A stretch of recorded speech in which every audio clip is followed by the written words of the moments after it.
पंजाब से एक और मशहूर यूट्यूबर को गिरफ्तार कर लिया गया है।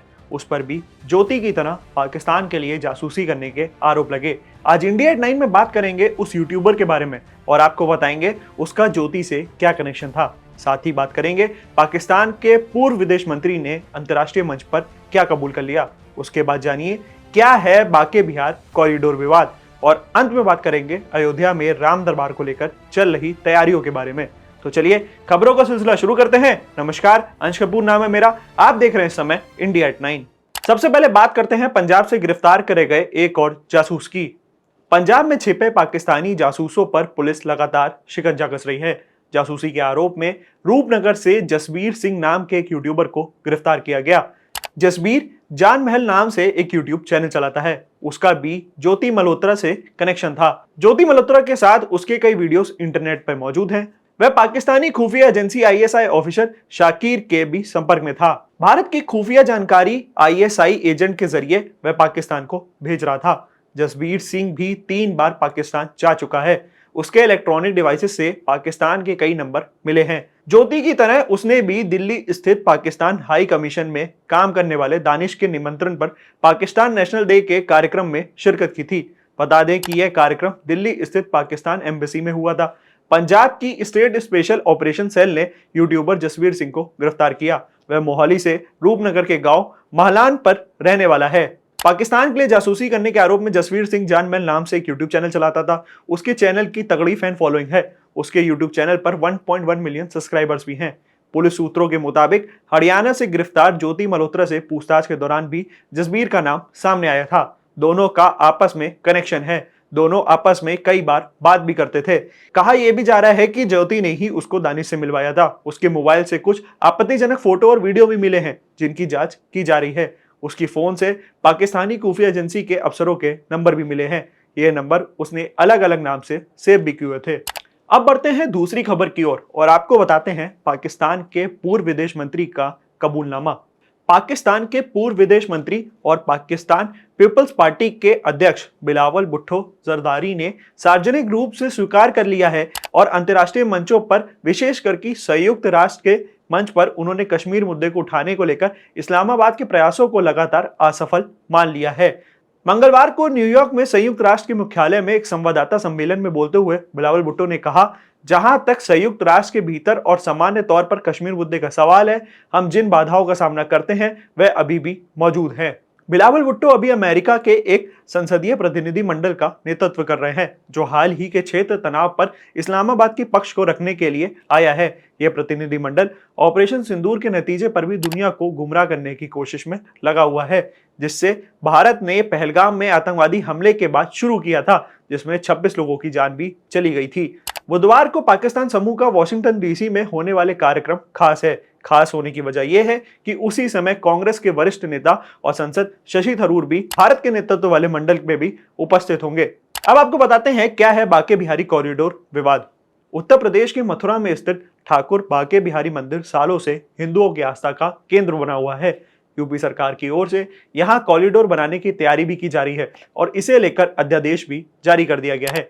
लेकिन गोस्वामी समाज इस अध्यादेश को मानने को बिल्कुल तैयार नहीं है। उन्होंने इसे लगातार इसका विरोध भी किया।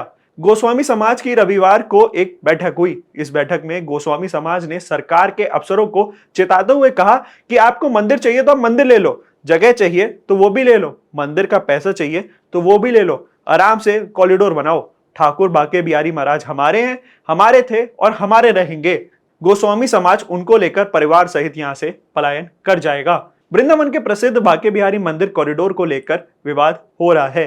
कॉरिडोर का विरोध पूजा पाठ करने वाले गोस्वामी समाज कर रहे हैं। उनका कहना है कि अगर कॉरिडोर बनता है तो वृंदावन से बांके बिहारी पलायन कर जाएंगे। कॉरिडोर का विरोध कर रहे गोस्वामी समाज का तर्क हम आज आपको बताते हैं, लेकिन पहले आपको जानना होगा कि इस कॉरिडोर पर छोटी सी जानकारी क्या है। बांके बिहारी मंदिर के आसपास 5 एकड़ का कॉरिडोर बनेगा। कॉरिडोर के डिजाइन में मंदिर में मूल स्वरूप को यथायथ रखा जाएगा। मंदिर तक पहुंचने के लिए 3 रास्ते बनाए जाएंगे। श्रद्धालुओं की सुविधा के लिए करीब 37,000 वर्ग मीटर की पार्किंग भी बनाई जाएगी। अर्थात वो वृंदावन धाम धन्य हो जाएगा, जहां हर ओर साक्षात भक्ति महारानी नृत्य करती हैं। इसी वृंदावन में साल 1864 में भगवान श्री कृष्ण के परम भक्त स्वामी हरिदास ने बांके बिहारी जी का निर्माण करवाया था। मंदिर में हर महीने करीब 10 लाख श्रद्धालु आते हैं। होली हो, अक्षय तृतीया हो, नए साल हो या कोई वीकेंड में जैसे शनिवार या रविवार, इसमें आमतौर पे 1 लाख से ज्यादा श्रद्धालु बांके बिहारी मंदिर पहुंचते हैं दर्शन करने के लिए। कॉरिडोर के बनने के बाद करीब 10,000 श्रद्धालु इस मंदिर में एक साथ दर्शन कर सकेंगे। मंदिर तक पहुंचने का रास्ता छोटी छोटी गलियों से होकर के गुजरता है। इन गलियों में धारणा है कि श्री कृष्ण यहाँ खेलते थे और रास रचाते थे, माखन चुराते थे। बिहारी जी के मंदिर के पास 22 गलियां हैं। गलियों की चौड़ाई जो है 3 से करके 10 फीट तक बढ़ा दी जाएगी। जब श्रद्धालुओं की संख्या बढ़ती है तो गलियां भीड़ से भर जाती हैं। दुर्घटना की आशंका हो जाती है, इसीलिए सरकार कॉरिडोर बनाकर श्रद्धालुओं के लिए बांके बिहारी मंदिर के दर्शन को सुगम बनाना चाहती है। कॉरिडोर बनाने के लिए मंदिर के आसपास 300 मकान और 100 दुकानों का अधिग्रहण होगा और अधिग्रहण को लेकर के ही नाराजगी है। अब समय हो चला है आपको बताने का अयोध्या में राम दरबार को लेकर के चल रही तैयारियों के बारे में। अयोध्या में भक्ति भावना बढ़ती जा रही है। श्री राम जन्मभूमि मंदिर के प्रथम तल पर राम दरबार को स्थापित करना, उसके सहित अन्य मंदिरों में भी मूर्तियों की प्राण प्रतिष्ठा का अनुष्ठान मंगलवार को शुरू होगा। यहाँ 1975 मंत्रों के सहित अग्नि देवता को भी आहुति दी जाएगी। इसके साथ ही राम रक्षा स्तोत्र, हनुमान चालीसा और अन्य भक्ति भजनों का पाठ किया जाएगा। मुख्य समारोह 5 जून को गंगा दशहरे के शुभ अवसर पर संपन्न होगा। 3 दिवसीय विशेष धार्मिक आयोजन में ज्येष्ठ शुक्ल अष्टमी को शुरू होगी और दशमी तक चलेगी। यह महाआयोजन विधि विधान, पूजा, भोग और आरती के साथ संपन्न होगा। 5 जून को ज्येष्ठ शुक्ल दशमी को पूजा सुबह 6:30 बजे से शुरू होकर 11:20 तक चलेगी। इसके बाद 11:25 पे प्राण प्रतिष्ठा अनुष्ठान आयोजन होगा। इसके बाद पूजा जारी रहेगी। सभी कार्यक्रम दोपहर 1 बजे तक चलेंगे। सनातन परंपरा में 4 योगों में द्वार युग की शुरुआत ज्येष्ठ मास के शुक्ल पक्ष की दशमी तिथि को मानी जाती है, इसीलिए यह तिथि चुनी गई है। वहीं बुधवार को एलोन मस्क भी अयोध्या में श्री राम लला के दर्शन करने के लिए पहुंचेंगे। जनता के लिए मंदिर दर्शन को लेकर अंतिम निर्णय विचाराधीन है। विशेषकर प्रथम तल की स्थिति को भी अभी राम दरबार की अनुमति नहीं मिली है। चर्चा है कि प्रति घंटा अधिकतम 50 श्रद्धालुओं को ही पास के माध्यम से प्रवेश दिया जाएगा। मंदिर में स्थापित हो रहे राम दरबार को करीब 100 साल पुराने सफेद संगमरमर के पत्थर से जयपुर के एक मूर्तिकार पांडे परिवार ने तैयार किया। इनमें भगवान श्री राम, माता सीता, लक्ष्मण जी, भरत जी, शत्रुघ्न जी और हनुमान जी की मूर्ति है। पांडे परिवार 4 पीढ़ियों से मूर्ति बनाने का काम कर रहा है। तमाम ऐसी न्यूज अपडेट्स के लिए बने रहिए हमारे साथ, देखते रहिए इंडिया.com। कैमरे के पीछे था हमारे साथी सिद्दक।